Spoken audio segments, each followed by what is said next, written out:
Algunas cosas que decíamos hace 2 domingos atrás es esto de Jesús no solamente transmitió una enseñanza, sino que la vivió. Y el vivir la enseñanza es lo que le da fuerza a esa enseñanza. Un maestro que enseña una cosa y vive otra, en realidad descalifica la enseñanza. Los alumnos no le van a creer, porque transmite una cosa y hace otra, más allá de la lucha que siempre tenemos, que Pablo lo decía, lo bueno que quiero hacer no lo hago, y lo malo que no quiero hacer, eso hago. Como una lucha permanente, pero somos conscientes que tenemos que ir superando eso. Entonces la enseñanza de Jesús tiene fuerza fundamentalmente porque la vivió. Nos enseñó viviendo. No solamente buscando formas sencillas de transmitir el mensaje de Dios, por ejemplo, a través de las parábolas, por ejemplo, hablando de cosas que la gente entendía porque eran parte de su cotidianidad. Les hablaba de la cosecha, les hablaba de la relación del patrón con el obrero, les hablaba de distintas cosas que para la gente en aquel momento eran como muy cotidianas, digamos, ¿no? Entonces eso hace a darle fuerza a la enseñanza de Jesús. Y entonces ahí decíamos que Jesús no solamente se compromete en el final de su obra en la tierra, con la muerte y la resurrección, que ahí hay un gran compromiso, porque bueno, entrega su vida. ¿Qué más compromiso con el otro en esto de que decíamos que compromiso era prometer con el otro, prometerle al otro o prometerse mutuamente? Traíamos el ejemplo del matrimonio, de las parejas que se comprometen, fidelidad, amor, cuidado unos a otros, un compromiso con el otro. Jesús no solamente se comprometió con nosotros, con su Padre, al morir, sino que hizo un tránsito de vida cotidiana demostrando compromiso con el otro, promesas con el otro y cumplimiento de esas promesas con el otro. Tanto es así que decíamos, Jesús muchas veces tuvo un plan de ir hacia un lugar y en el camino se encontró con necesidades. ¿Qué hizo Jesús en esos momentos? Se detuvo.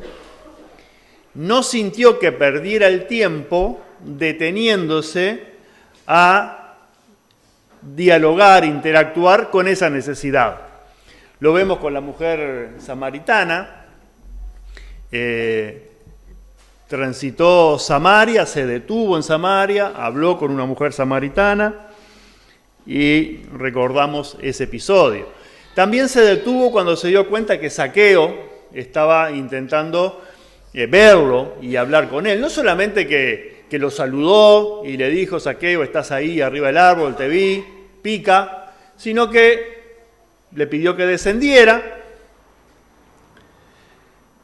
lo invitó o se invitó a ir a su casa, como los jóvenes, ¿no? Cayeron en la casa de Zaqueo, Jesús y sus amigos, comió con él, conversó con él, con todo lo que significaba tener un diálogo con una persona que el pueblo sentía que les estaba robando, no solamente para él, sino para el imperio, con toda esa descalificación. Y además Zaqueo era el jefe de los ladrones, o sea, el jefe de los cobradores de impuestos.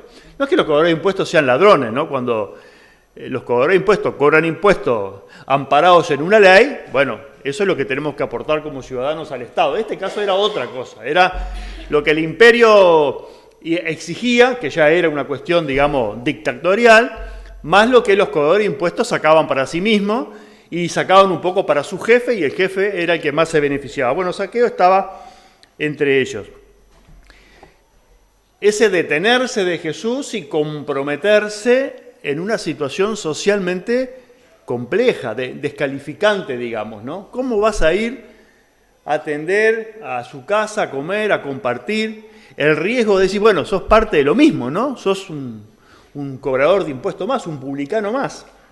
Jesús se comprometió.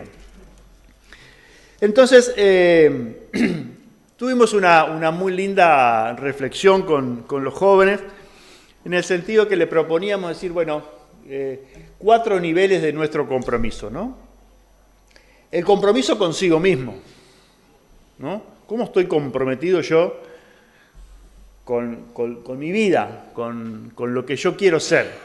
¿Cómo me comprometo con Dios? ¿Cuál es mi compromiso con el Señor? ¿Cuál es mi compromiso con las otras personas que me rodean y con los cuales tengo?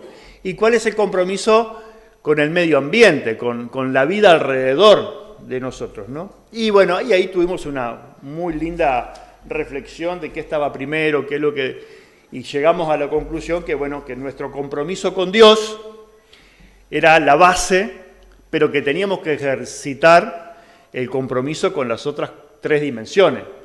Yo puedo estar muy comprometido en el sentido de orar mucho, de leer mucho la palabra, pero no me hago el control anual de mi estado de salud. Ahí el compromiso con Dios no me está influenciando positivamente a cuidarme. O paso tanto tiempo orando y la Biblia, que al lado tengo vecinos que sufren necesidades y no las veo porque yo estoy orando y leyendo la Biblia.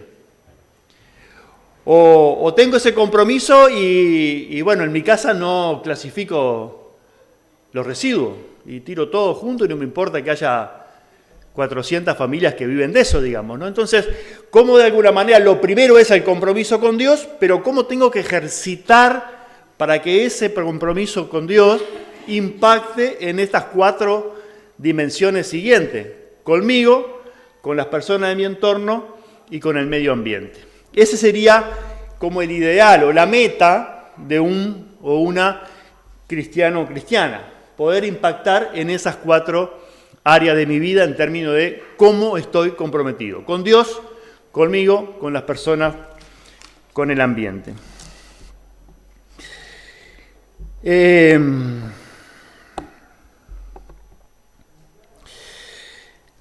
Podemos organizar de alguna manera en términos de cómo se ve nuestro compromiso en 3 dimensiones. O sea, 4 áreas de impacto, 3 dimensiones en cuanto al desarrollo de mi compromiso. Lo primero es un compromiso con pasión, no un compromiso a medias, no un compromiso... Como decía Lucas, bendeciré al Señor cuando me va bien. Bendeciré al Señor cuando estoy contento. O busco al Señor cuando estoy mal para ver si salgo de ese mal. Compromiso con pasión.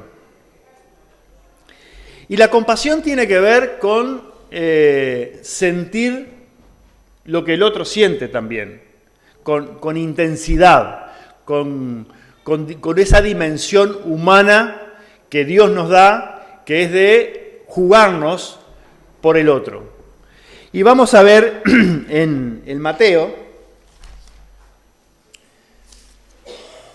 acá volvemos a traer y a identificar, digamos, cuáles son las fuentes de aprendizaje que nosotros tenemos en la vida del cristiano. Yo digo, una fuente de aprendizaje es la enseñanza de Jesús. Con esta connotación que yo decía, Jesús transmitió una enseñanza y la vivió, y eso le da fuerza, ¿no? No es alguien que nos rezongó y que no, vivió lo que decía, vivió lo que nos enseñaba. La segunda fuente de inspiración y de enseñanza que nosotros tenemos es la enseñanza de los apóstoles. Los apóstoles tuvieron la misión de enseñar después de Jesús en la conformación y en los primeros pasos de los primeros cristianos y las primeras comunidades de fe en distintas ciudades ahí en el Medio Oriente. Entonces la enseñanza de los apóstoles puesta en práctica, que tomaron de Jesús, fueron reveladas, fueron conocidas por Jesús, de la vida de Jesús, Y los apóstoles en oración y en crecimiento enseñaban a las iglesias. Y la tercera fuente de aprendizaje que nosotros tenemos es nuestra propia vida, nuestra relación con Dios. Aprendemos en la medida que esperamos de Dios esa enseñanza. Y podemos aprender cosas que no están en la Biblia y podemos aprender cosas que no la dijeron los apóstoles porque son cosas nuestras, porque son cosas de nuestra vida cotidiana. Aprendemos a resolver, aprendemos a tomar decisiones, aprendemos a desarrollar lo que Dios nos enseñó viviendo. Volvemos a esta cuestión de nuestro aprendizaje se ve cuando lo vivimos. Si lo tenemos intelectualmente acumulado en la cabeza, bueno, todavía no hemos hecho el proceso de aprendizaje. Los que estudiamos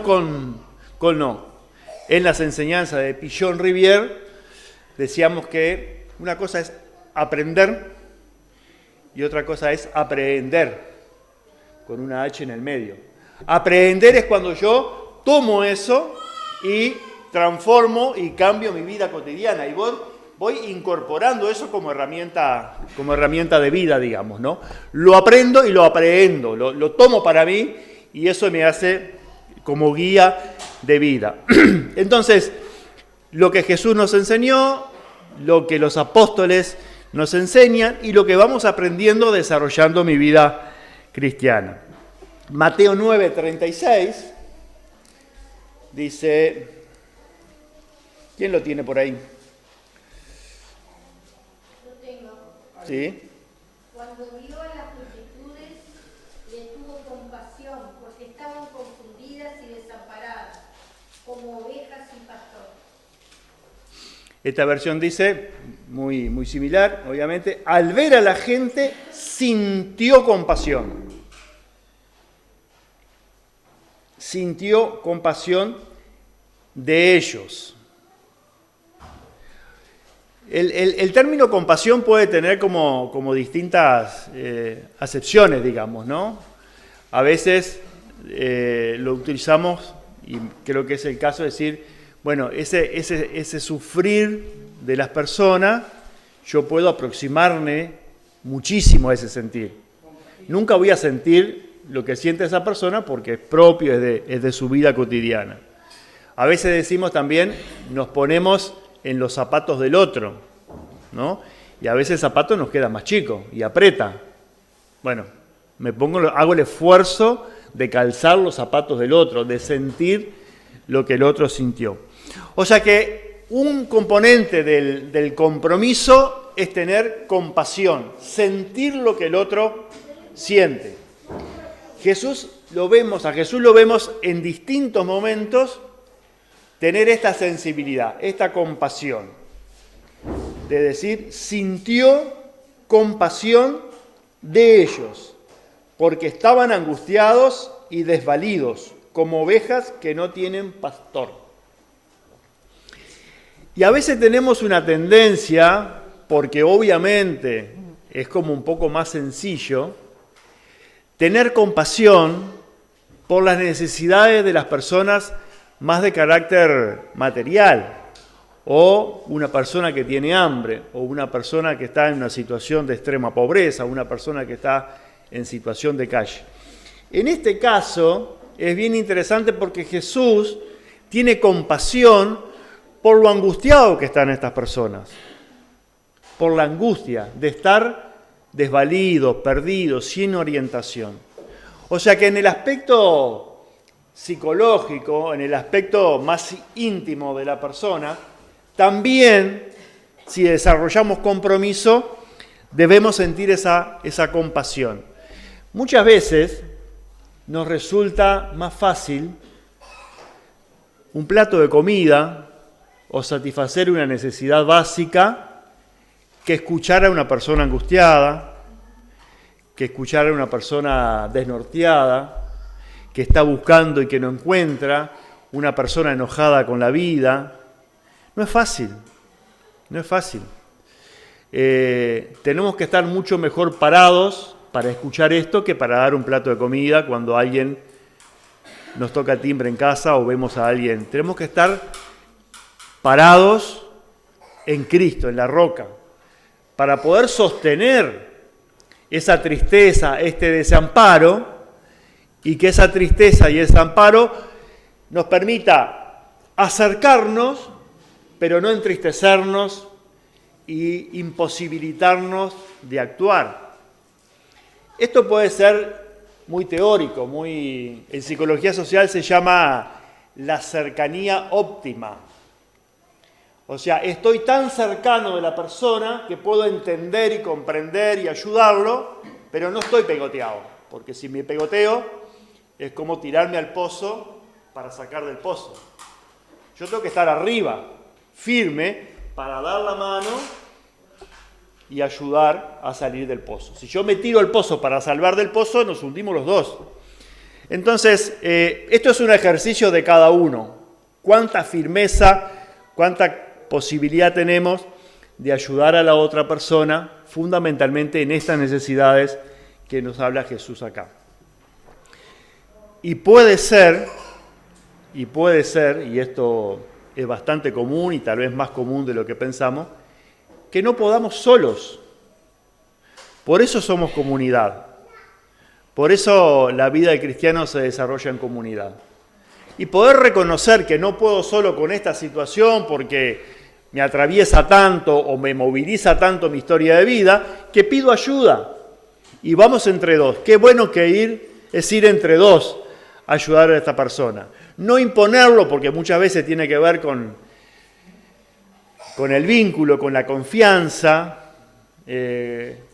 Nosotros cuando estamos angustiados no salimos a decirlo a todos lados. Buscamos confianza, buscamos un vínculo que no nos vulnerabilice más, que no nos haga más vulnerable cuando yo cuento. Si le cuento a alguien equivocado sobre mi tristeza, esa persona puede herirme, aún sin tener la intención de herirme. Entonces, el ir entre dos, a escuchar, a acompañar, es un buen consejo cuando tenemos compasión, cuando sentimos lo que el otro siente, fundamentalmente en las áreas más de angustia y de necesidad de acompañamiento en áreas de mucha intimidad personal. Entonces, el primer elemento de un indicador de compromiso cristiano es la compasión. Si realmente tenemos compasión por la necesidad del otro, como nos enseña Jesús acá, escrito por el evangelista Mateo. Diríamos que esta es la dimensión de mi compromiso con las personas, con los integrantes de la comunidad, pero también con la vecindad, también con aquellas personas que Dios me permite en distintos momentos vincularme. Tener compasión, sentir lo que el otro siente y desarrollar una acción para cuidar, una acción para aproximarnos, para poder desarrollar juntos o con otros una acción que permita aliviar esa angustia y ese dolor. Ser compaciente, tener compasión por el otro. Y una segunda dimensión que se articula con esta primera de la compasión es la obediencia. Y vamos también a un ejemplo que nos muestra el evangelista San Lucas, Lucas 22.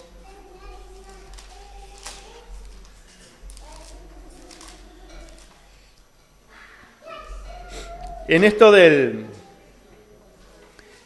la primera dimensión de la compasión, adelantándonos un poquito al espacio que vamos a tener con adultos en la escuela dominical, pensemos en situaciones en donde hemos tenido que pedir ayuda para acompañar a otros, por la demanda que implica acompañar a alguien angustiado, perdido, en búsqueda de sostén. integral. Entonces pensemos, como para compartirlo tal vez en la reunión de la escuela dominical. Entonces, Lucas 22, 42.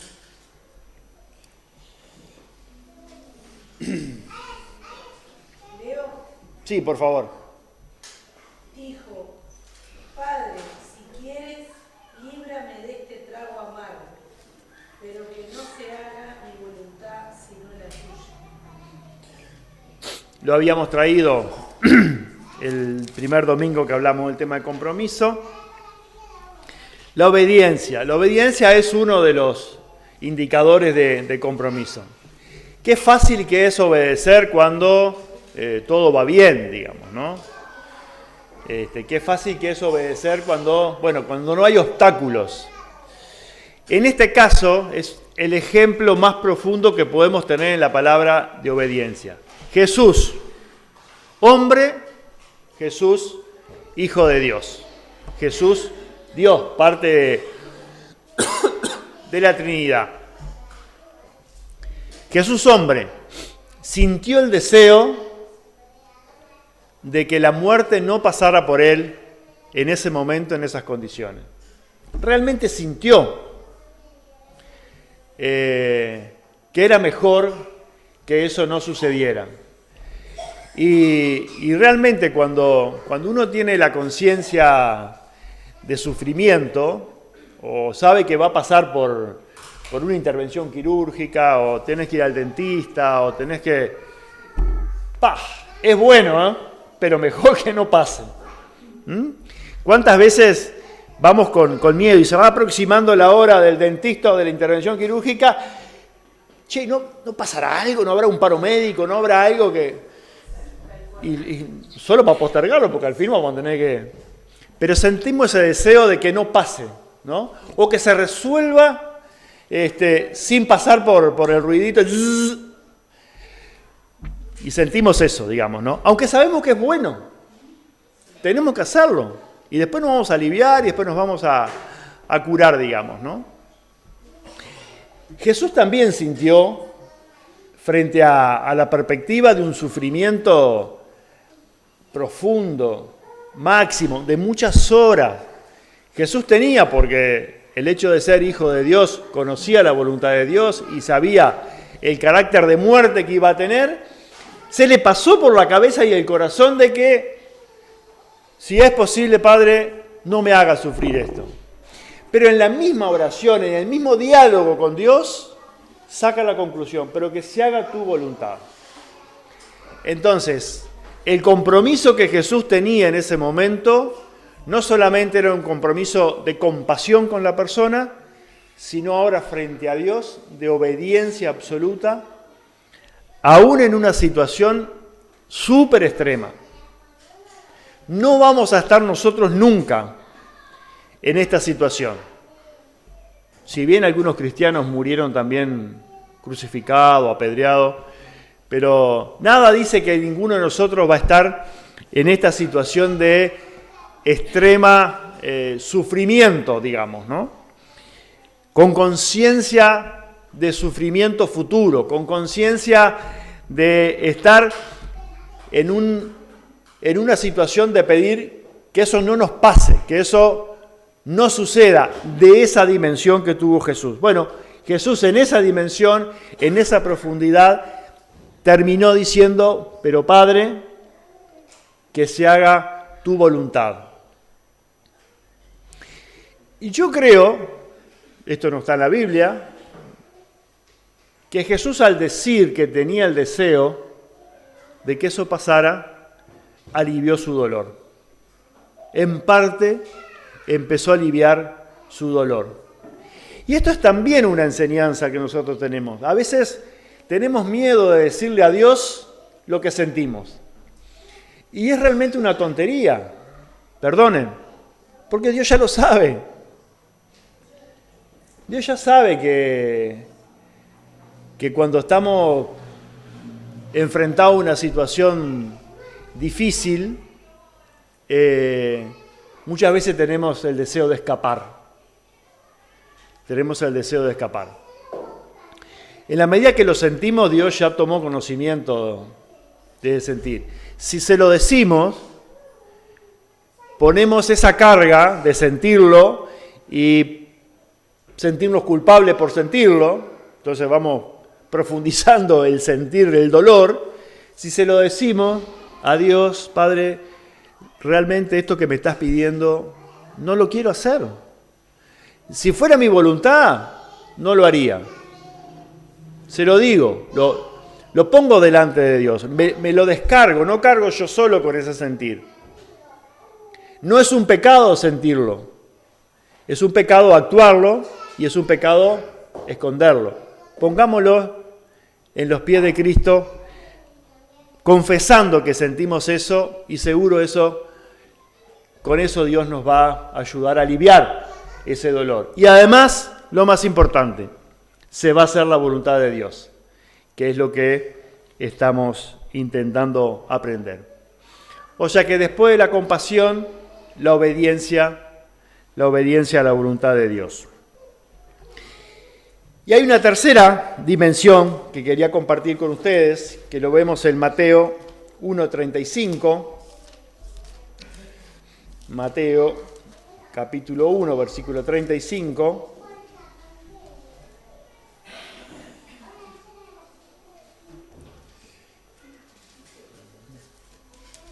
No puede ser. Perdón. Marcos. Si no me habían borrado unos cuantos versículos de Mateo 1.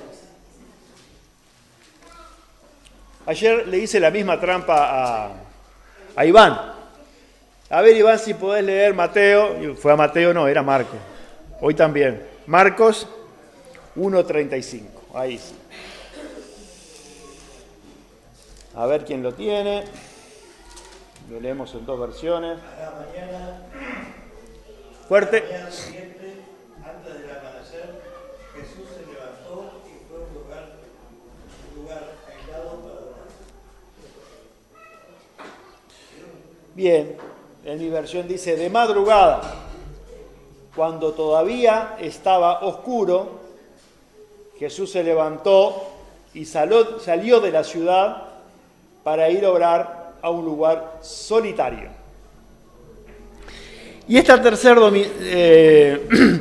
dimensión o tercer componente, digamos, del compromiso, yo le llamo la disciplina, el tener disciplina, compasión hacia las personas, obediencia hacia Dios, disciplina con uno mismo. Decíamos 2 domingos atrás que Jesús desarrolló esta disciplina en un momento en donde nadie lo vio que era disciplinado. Entonces, decíamos también que la mayor prueba de que estamos en la voluntad de Dios es cuando hacemos las cosas aún sabiendo que nadie nos ve, en solitario, digamos, ¿no? Porque muchas veces cuando nos están viendo o nos están mirando, nos esforzamos para hacer las cosas bien. La gran prueba es hacerla cuando nadie nos ve y cuando estamos seguros que solamente Dios nos ve, pero tenemos conciencia de que Dios nos ve. Jesús se levantó, estaba oscuro, se fue a un lugar lejos, solitario, fuera de la ciudad, no fue a la Plaza Independencia, fue a un lugar lejos, solo, de noche, y lo más probable es que volvió cuando todavía los discípulos estaban durmiendo y que todavía era de noche. La disciplina que no tiene que ver con castigo, que no tiene que ver con prohibiciones, que no tiene que ver con cosas negativas, sino que fundamentalmente tiene que ver con constancia y autoadministración de nuestros tiempos y de nuestras cosas. Constancia espiritual, constancia integral de nuestro ser. Muchas veces le tenemos miedo a la disciplina porque nos parece que es negación. La disciplina, inclusive el concepto de esclavitud que puede ser la zona del ser humano de mayor disciplina, la esclavitud. A veces hablamos de disciplina extrema, la lógica militar, ¿no? Porque la lógica militar necesita una disciplina para desarrollar una estrategia de guerra, por ejemplo. Cualquier indisciplinado en una guerra puede cometer muchos errores y ese ejército puede llegar a sucumbir. Más allá de que en este caso, cuando la Biblia nos habla de esclavitud, nos habla de libertad. Ser esclavos para liberarnos. Éramos esclavos del pecado y ahí sí estábamos en una esclavitud de prohibiciones, una esclavitud de daño, pero la disciplina y la esclavitud que nos da el conocer a Dios es una esclavitud de libertad. De lo que somos disciplinados es de la libertad que Dios nos da. Así que estamos frente a una disciplina liberadora, una disciplina que nos da desarrollo, que nos da amplitud en nuestra misión. Entonces, disciplina y no rigidez, sino fidelidad a la obediencia a Dios. Fidelidad que nos ayuda a librarnos. Fidelidad que nos ayuda a desarrollar el compromiso que Dios espera de nosotros. Entonces, como síntesis y para quedarnos con algunas palabras que las recordemos para seguir trabajando el tema de mi compromiso con Dios, podemos decir que el verdadero compromiso articula 3 palabras: amor, obediencia y perseverancia. Si podemos desarrollar estas 3 dimensiones, amor, obediencia, perseverancia, amor a los demás, obediencia a Dios, perseverancia de uno mismo, podemos decir que estamos en el camino de comprometernos crecientemente con la voluntad de Dios. Muy bien, estamos casi en hora, hubo una hora pasada. Ahí hay un menos, quiere decir que 5 minutos más. Tenemos que haber terminado 5 minutos antes. Pero bien, estamos a pocas horas. Y digo estamos porque, bueno, así lo sentimos. De la intervención quirúrgica de Alicia. Ahí tengo 2 versiones. Una que es en el hospital militar y otra que es en el hospital policial. Pero voy a confiar en la de Alicia, que me dijo que era en el militar. Y Luis me dijo en el policial. Voy a seguir la ruta de Alicia. Me parece que está más involucrada. Más allá del acompañamiento ahí de toda la familia. Así que, bueno, les pido terminar este tiempito con una oración por Alicia. Y nos aprontamos para ir a buscar y recibir a los niños. Aprontar el desayuno. Y, bueno, seguir juntos. Padre, queremos darte las gracias, Señor, por este tiempo en comunidad. Gracias por tu palabra. Queremos en esta hora, Señor, de últimas horas de planificación de la intervención quirúrgica de nuestra querida hermana, amiga Alicia. Sabemos que tú estás ahí, Señor, que no están solo los médicos, no están solo los familiares, sino que tú estás. Y nos has demostrado en estos días, Señor, que hemos estado orando por ti, que tú estás atento a cada movimiento, a cada situación, Señor. Ahora van a intervenir los médicos. Tú has dispuesto, Señor, un lugar, un equipo médico para que, bueno, en un día especial, como un domingo, esta intervención se lleve a cabo. Gracias, Padre, por haber movido situaciones dentro de las mutualistas para que esto fuera posible, Padre. Queremos seguir pensando, orando, intercediendo por Alicia, Señor. Queremos verla con nosotros, con su vitalidad, con su cabeza, con sus deseos de servirte, de organizar cosas. Queremos seguir disfrutando de su presencia, Señor. Que sea de tu voluntad en el momento que lo podamos disfrutar. La dejamos en tus manos, Señor, el mejor lugar para estar, siempre, y más en estas circunstancias. Lo hacemos en el nombre de Jesús, nuestro amado Salvador. Amén.